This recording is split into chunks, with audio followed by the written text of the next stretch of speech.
From Super League to Olympic distance to age group world records to Kona. Go longer with the right fuel at the right time with SFuels.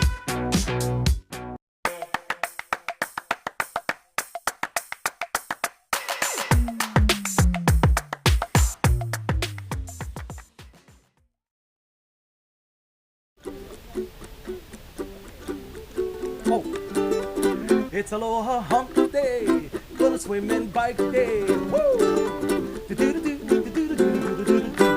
And it's breakfast with Bob.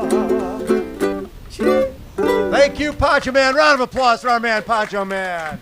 Welcome to our 11th year of Breakfast with Bob from beautiful Huggles on the Rocks. My name is Bob Babbitt. We're brought to you by Master Spas, SFuels Go Longer, HOKA Let's Fly, Form Smart Swim Goggles, Quintanaroo, Zoot, the original triathlon brand, and of course our Challenged Athletes Foundation. One of the most decorated triathletes on the planet, a favorite to potentially win here next week. He is a two-time Ironman 70.3, a world champion, coming off of winning the PTO Canadian Open. Give it up for Gustav Iden. Thank you so much. Yeah, the legend in the house. This was a bit better than the hotel room in Edmonton where you shot the last Breakfast with Bob. It's a slightly nice, better huh? view. And now with the audience as well, it's pretty bad. And pretty Poncho good. Man, right? And Poncho Man. Yes. Don't forget Poncho Man. Never forget Poncho Man. So I'm putting it on my resume that somebody asked you to take a photo of me with them. That is a high point in my life now. Yeah, but I am a hobby photographer, so I'm used to taking a lot of photos. And if you look at Christian's Instagram, you see the photo cred Gustav Iden quite a lot. So I do take a lot of photos. Now, but maybe not too many of you, though. No, there's no reason. So your brother is coaching Lionel and coaching Colin. Is that a little bit of a conflict? You got your brother coaching guys to beat you. What the hell? Yeah, I think family will always come first. So on race day, I'm not sure who is really cheering for, but yeah, it's cool to see that he make a name for himself. Yes. First, he was introduced as the brother of Gustav, but now he's the coach of Lionel. So I'm not sure if that's an improvement, but soon maybe they will call him by his actual name, Mikael. So coach of Lionel, our brother of Gustav still. When did you get into this sport? How old were you? So I moved or transitioned from cycling to triathlon when I was about between 14 and 16. Yes. So since 16 I've been all in for triathlon, and now I'm 26. So even though I'm young, it's been like 10 years, and I didn't start off just doing it part time. I've been, in my view, like a professional for 10 years. So I remember talking to Christian, he was saying there was a point back in, 2010 or so, where in Norway the decision was made, we're going to be winning a gold medal by Tokyo, by 2020. Yeah. And you remember that? Yeah, so we had an open camp for everyone who was kind of interested in triathlon in Norway back then.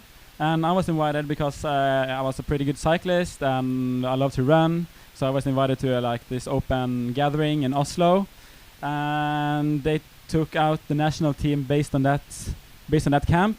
And since then I've been on the national team and going around, and we had a strategy to have one competitor in Rio, I think, and 4 in Tokyo, including a medal or gold. Yes. I can't remember the details, but we made the goals.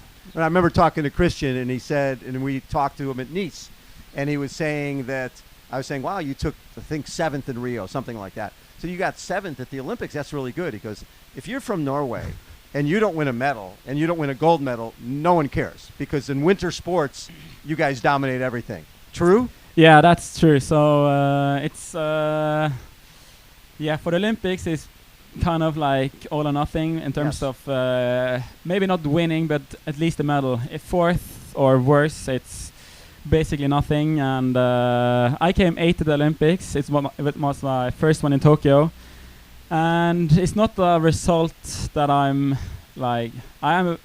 a bit disappointed, but not like hugely disappointed in my performance.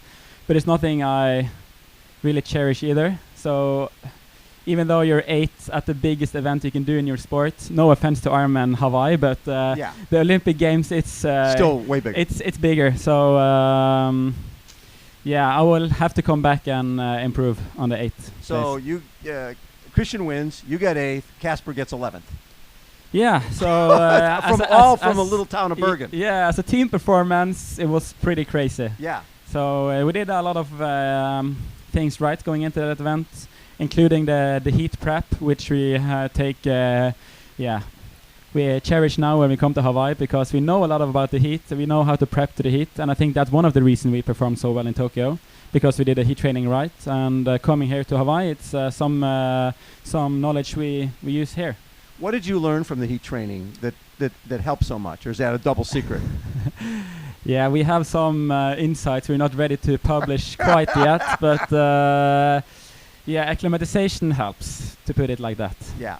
So we watched the race in Bergen, the WTS race in Bergen, and seeing a race like that come to your hometown, right? That had to be, even though you're racing, you want to win, just seeing it happen in your downtown area. How special was that?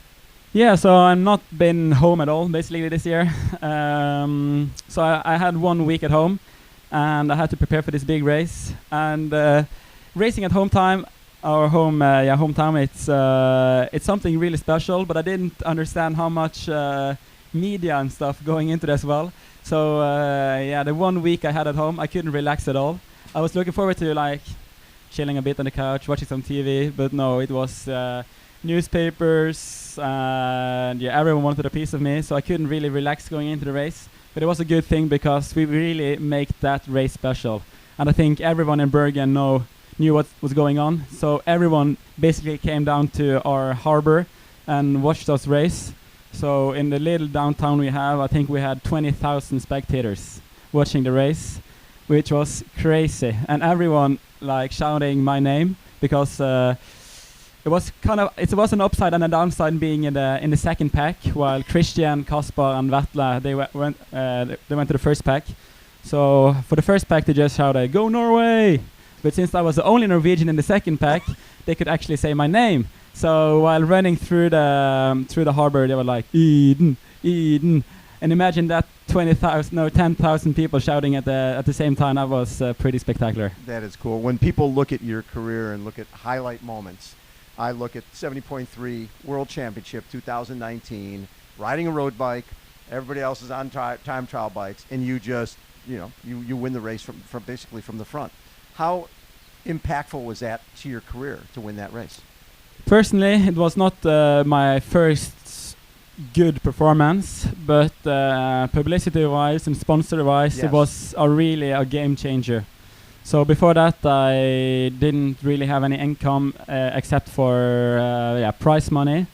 But after that, basically every brand took contact with me, and there was so much more going on around it than just my own performance. And luck be it that I actually signed with my current manager the week before the race. So I was so lucky to have a guy behind my back that really took care of everything business-wise. Yes. Because being a young guy, just seeing the offers, I think I'll just take the first best thing and just not think too much through, and then maybe sign a contract that was not in my best interest. But he really had my back there, and now I make more. Yeah, it is a business also being a triathlete now, so it's a good part of it, but I still prefer just doing swim, bike, run. Yeah, and when you look at the Canadian Open, so all of us have been wanting that Gustav and Christian side by side. In fact, we hope it happens here on Elite E Drive with you two guys, and I'm sure you guys would like that too. Yeah. When you're running next to Christian, and I think he had a stitch, cramp, whatever, part of you, obviously, you want to win the race, so it's good that he drops back. But I'm sure part of you is thinking, it'd be cool if we could stretch this out to the finish. Right there and then, you don't want to fight it to the finish line. You kind of want to have it settled a bit before, because it is hard to fight all the way to the finish, not only physically, but it's like a mental thing.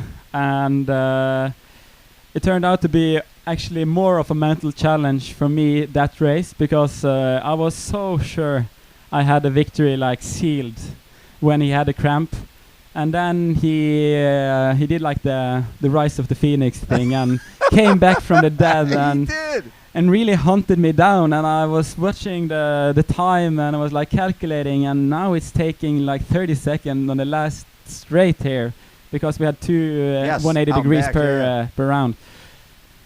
And I was so stressed out because I was so certain I had the victory, and then it was catching up way more than I think it would.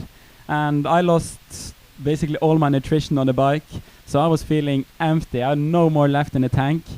But yeah, I made it to the finish line, and I made it there first. So that was yeah, stressful, to put it. Yeah, stressful. So you've been on this course. What are your thoughts? Can I be honest on this show? or? You can be very honest.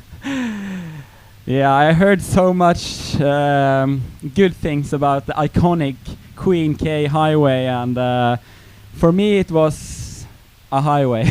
I didn't feel the legend of the island. I didn't feel like the energy. It was just windy and a lot of traffic out there. So so far I haven't found like the spirit on a highway, but swimming out here, Beautiful. super nice. It's so beautiful. And being like at the race venue, it's nice, but yeah, I haven't found my moment at the Queen K yet. What do you look at as your best race? I mean, obviously, I look at Nice, I look at the Challenge, Daytona. What do you look at as the best race you've ever had? I had a few good ones, so yeah, Nice I'm super proud of, but that course, it was made for me. It was, it couldn't get it any more perfect, and I love cycling downhill. Yes. And I don't feel like I'm taking risk, but when people look at me like, wow, you're riding so risky down the hill. But for me, I kind of live in a downhill, and I love that course. So for me, it was kind of obvious that I was going to perform there. But I think a World Cup I did in 2018 in Lausanne, that was really special for me, because I've been out with sickness the whole summer. And I was uncertain how I'm gonna be when I came back to shape. And there I ran down Christian and Johnny Brownlee at the 10K, and I just smashed them on the run. And it was most convincing victory I had on the short course ever. And looking back on that, that was like my own breakthrough performance in terms of like the mental part of triathlon, to know that, okay, I'm gonna actually be good. So over the years, we've seen a lot of great athletes who train together. Back in the day, we had Peter Reed and Tim DeBoom and guys like that. But they came to a point where one guy was winning and the other wasn't, and they couldn't train together anymore. That obviously hasn't happened with you and Christian yet. No, I think one of the reasons why that is happening is because they do everything together. And if you do everything together, the training would always trend towards one athlete. So if me and Christian did 100% the same, then either I would get too explosive or Christian will get too slow or in the muscle fibers. It's not good to do everything together. So you need to have some individualization in the training program, or else it won't work, because even though we're training the same general idea, we don't have like the exact same program. And I think you have to adjust the training program for each athlete, because you're not the same. When you won Ironman Florida back and you ran, on 7:42 and 2:34 marathon, what did you come away with from that Ironman experience? Obviously, it's a long day. Yeah, I came away with thinking Ironman is not for me. It's maybe a bit too long day, and it's not too much happening. Yeah. I feel like in a half distance, it's a long day still, but it's a lot going on at the same time, and usually it's more athletes fighting for the victory. So I think doing a general Ironman is not for me, but a championship Ironman, I think that's much more interesting. You have more athletes, you have more opportunities going, and for me it's always doing a lot of choices during the race, and the more choices you can take that leads you to victory, that's more fun. Right. If you only have one tactic to win, it's a bit boring. Right. So for a championship like this, it's way more fun, and looking way more forward to it than like a race in Florida. Even though Florida was fun because I had Sanders there. You had Lionel there, so we had some back and forth.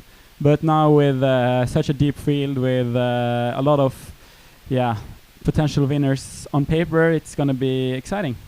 So when you were so ready for St. George and you couldn't race. That had to be really, really hard for you.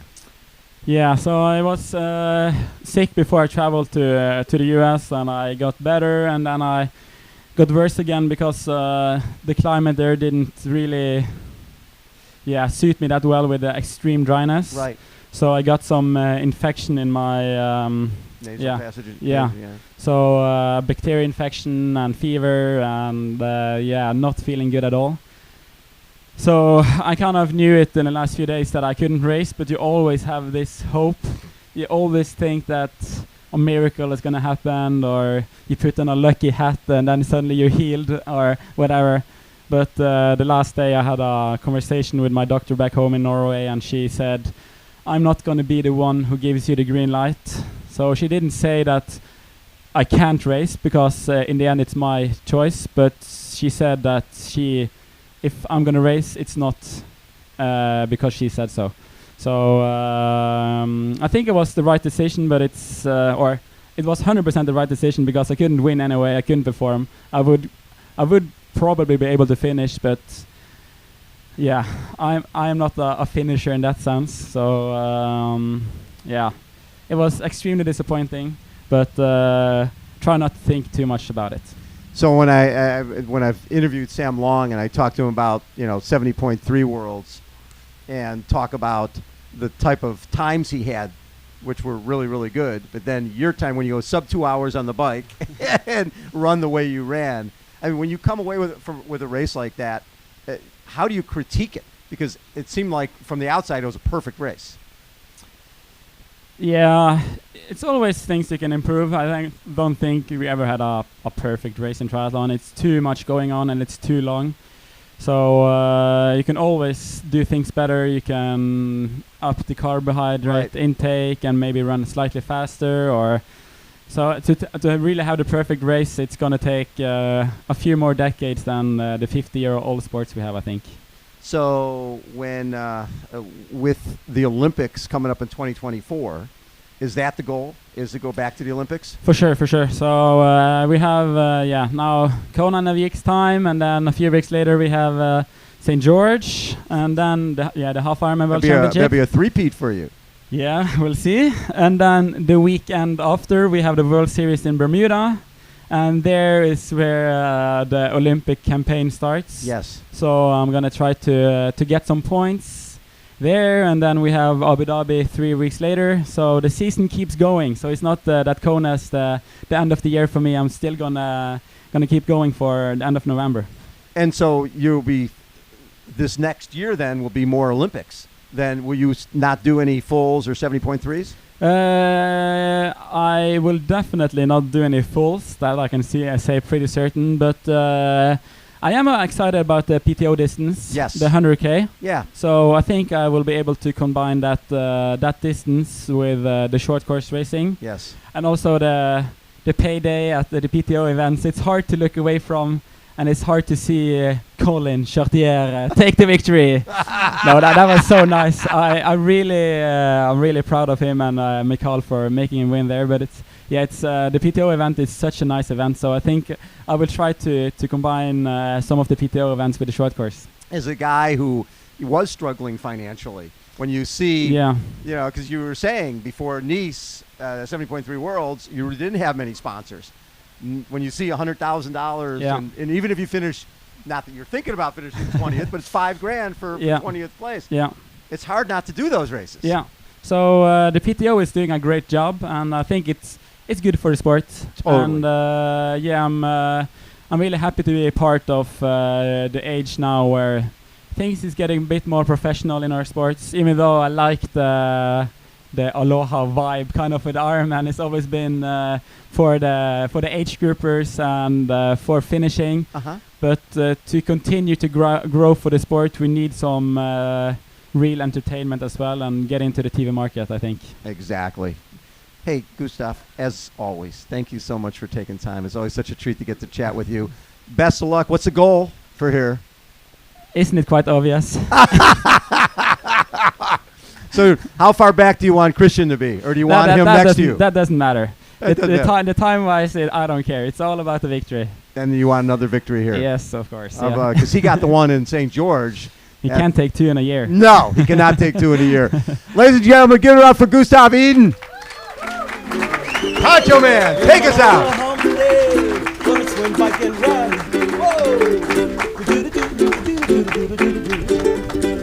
And it's breakfast with Bob.